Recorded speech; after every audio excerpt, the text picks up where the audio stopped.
ಒಂದು ರಾಷ್ಟ್ರ ಒಂದು ಚುನಾವಣೆಯನ್ನು ಪ್ರತಿಪಕ್ಷಗಳಾಗಿ ಅಥವಾ ನಿಮ್ಮ ಒಂದು ರಾಷ್ಟ್ರೀಯ ಪಕ್ಷ ಕಾಂಗ್ರೆಸ್ ಆಗಿರೋದು ಇದನ್ನು ಹೆಂಗೆ ನೋಡ್ತೀರಿ, ಸ್ವಾಗತ ಮಾಡ್ತೀರಾ ಅಥವಾ ಹೇಗೆ ಅಂತ?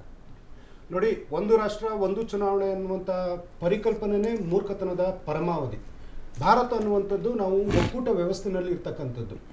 ಇವತ್ತು ನರೇಂದ್ರ ಮೋದಿಯವರು ತಮ್ಮ ಆಡಳಿತ ಅವಧಿನಲ್ಲಿ 10 ವರ್ಷದಲ್ಲಿ ಏನೇನೂ ಸಾಧನೆ ಮಾಡದೇನೆ ಕೇವಲ ಒಂದು ಈ ರೀತಿಯಾದಂಥ ಗಿಮಿಕ್ಗಳನ್ನ ತಗೊಂಡ್ಬಂದು ದೇಶದ ವಿಚಾರಧಾರೆಗಳನ್ನ ಚರ್ಚೆಗೆ ಗ್ರಾಸ ಮಾಡುವಂಥ ಕೆಲಸಗಳನ್ನ ಮಾಡ್ತಾ ಇರ್ತಕ್ಕಂಥದ್ದು ಇದು ಹೊಸದೇನಲ್ಲ.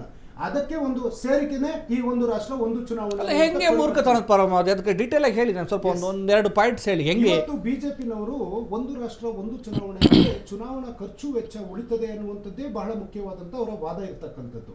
ಅಷ್ಟೊಂದು ಮಾತುಗಳನ್ನ ಹೇಳುವಂಥವ್ರು ಇದೇ ಕರ್ನಾಟಕದ ಉದಾಹರಣೆ ತಗೊಂಡ್ರೆ 2008ರಲ್ಲಿ ಆಪರೇಷನ್ ಕಮಲ ಯಾಕೆ ಮಾಡಿದ್ರು, 2019ರಲ್ಲಿ ಆಪರೇಷನ್ ಕಮಲ ಮಾಡಿ 17 ಜನನ ಯಾಕೆ ಖರೀದಿ ಮಾಡಿದ್ರು, ಮಹಾರಾಷ್ಟ್ರದಲ್ಲಿ 72 ಜನ, ಗುಜರಾತಲ್ಲಿ 20 ಜನ, ಮಧ್ಯಪ್ರದೇಶದಲ್ಲಿ 30 ಜನ, ಹರಿಯಾಣದಲ್ಲಿ 17 ಜನ, ಹಿಮಾಚಲ್ ಪ್ರದೇಶ ಈಗಷ್ಟೇ ಅಲ್ಲೂ ಆಪರೇಷನ್ ಕಮಲ ಮಾಡುವಂತವರು ಇವತ್ತು ಭೂತದ ಬಾಯಲ್ಲಿ ಭಗವದ್ಗೀತೆಯನ್ನು ಹೇಳುವಂತ ರೀತಿಯಲ್ಲಿ ರಾಜಕೀಯ ವಿಪ್ಲವಗಳು ಅಧಿಕಾರಕ್ಕೋಸ್ಕರ ಇಲ್ಲಿ ಹೋಗ್ತಾರೆ, ಅಲ್ಲಿ ಹೋಗ್ತಾರೆ. ಇದಕ್ಕೆ ಲಿಂಕ್ ಇದು ಅಧಿಕಾರ ಅಂತಲ್ಲ, ಇದರಲ್ಲಿ ಹಿಂದೆ ಇರ್ತಕ್ಕಂಥ ಆಯ್ತು ಅಧಿಕಾರ ಅನ್ನೋದಾದ್ರೆ ಸಿಡಿಗೆ ಯಾಕೆ ಸ್ಟೇ ತಗೊಂಡ್ಬಂದ್ರು?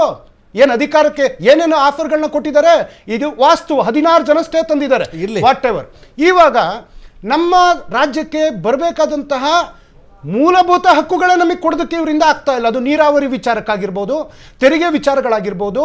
ಇವತ್ತು ನಾವು ₹1 ಕೊಟ್ಟರೆ ಕೇವಲ ನಮಗೆ 13 ಪೈಸೆ ಕೊಡುವಂಥದ್ದು, ಅದೇ ಉತ್ತರ ಭಾರತಗಳಿಗೆ ₹750, ₹960 ಕೊಡುವಂತ ಕೆಲಸ ಆಗ್ತಾ ಇದೆ. ಈ ದೇಶ ಸರ್ವಾಧಿಕಾರಿ ದೇಶ ಅಲ್ಲ ಸರ್. ಅಲ್ಲ, ಈಗ ಒಂದೇ ಸಲ ಚುನಾವಣೆ ನಡೆದು ಬಿಟ್ರೆ 5 ವರ್ಷ ತಲೆನೋವಿರಲ್ಲ. ಏನ್ ಸಮಸ್ಯೆ ನಿಮಗೆ? ಈಗ ಒಬ್ಬ ಕ್ಷೇತ್ರದಲ್ಲಿ MLA ನಾಳೆ ಬೆಳಗ್ಗೆ ಸತ್ತೋಗ್ತಾನೆ. ಪ್ರಾಕ್ಟಿಕಲ್ ಮಾತಾಡೋಣ. ಏನು 5 ವರ್ಷ ಜನ ಏನು ಅವ್ನ ಕಷ್ಟ ಯಾರು ಕೇಳಂಗೆ ಇಲ್ವಾ? ಉಪಚುನಾವಣೆ ನಡೆಯಂಗೆ ಇಲ್ವಾ? ಒಂದ್ ದೇಶ ಒಂದೇ ಚುನಾವಣೆ ಒಂದೇ ಸರಿ ಮಾಡುವಂಥದ್ದು ಯಾವ್ದಿದು? ಜೊತೆಗೆ ಇನ್ನೊಂದು ಸರ್, ರಾಜ್ಯಸಭೆಯಲ್ಲಿ ಒಂದು ದೇಶ ಒಂದು ಚುನಾವಣೆ ಆಗ್ಬೇಕಂದ್ರೆ ಮತಗಳ ಅವಶ್ಯಕತೆ ಇರತಕ್ಕಂಥದ್ದು 164. ಇವತ್ತು NDA ಮೈತ್ರಿ ಒಕ್ಕೂಟದಲ್ಲಿ ಇದೇನು ಒಂದು ಸಿಂಗಲ್ ಲಾರ್ಜೆಸ್ಟ್ ಪಾರ್ಟಿಯಾಗಿ ಕೇವಲ ಬಿಜೆಪಿಯಿಂದನೇ ಅಧಿಕಾರ ಅಲ್ಲಿ. ಇವತ್ತು NDAನಲ್ಲಿ ಅವ್ರು ತಗೊಂಡಿರ್ತಕ್ಕಂಥ 240 ಪ್ಲಸ್ ಉಳಿದ ಮಿತ್ರ ಪಕ್ಷಗಳನ್ನ ಒಗ್ಗೂಡಿಸ್ಕೊಂಡು ಇವರು ಅಧಿಕಾರದಲ್ಲಿ ಇರ್ತಕ್ಕಂಥದ್ದು ಒಂದು ವಿಚಾರ. ಎರಡನೇದು, ಇವರು ಲೋಕಸಭೆಯಲ್ಲಿ ಪಡಿಬೇಕಾಗಿರ್ತಕ್ಕಂಥದ್ದು 362 ಮತಗಳು. ಅವ್ರ ಹತ್ರ ಇವತ್ತಿರ್ತಕ್ಕಂಥದ್ದು 293 ಮತಗಳು ಅಷ್ಟೇ. ಇದು ಯಾವುದೇ ಕಾರಣಕ್ಕೂ ಅಂಗೀಕಾರ ಆಗ್ಲಿಕ್ಕೆ ಸಾಧ್ಯ ಇಲ್ಲ.